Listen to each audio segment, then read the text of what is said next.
This is the Lone Crater YouTube. We hope this video helps. You start by collecting only what matters: access, tools, and a reproducible workspace. Once you have DB credentials or API tokens, validate a small query to confirm permissions and latency. Make sure Python and your preferred CLI utilities are installed. This prevents later stalls. Create a project folder, enable a virtual environment, and place a single config file for secrets so you can automate. These first actions remove friction. They let you fetch data immediately and avoid wasted setup loops. You now ingest deliberately.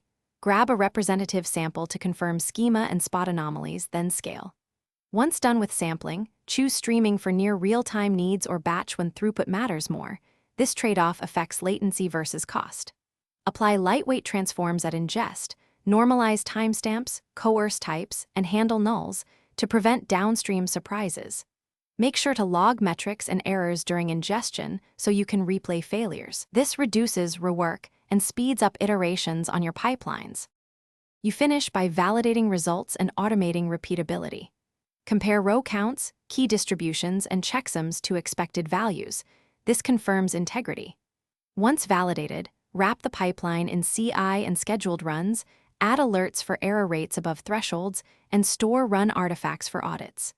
If something goes wrong, isolate a small failing sample and replay the ingest with verbose logs to see root cause. This targeted replay often reveals schema drift or edge cases quickly, letting you patch transforms. Thanks for watching. Consider subscribing if we helped you.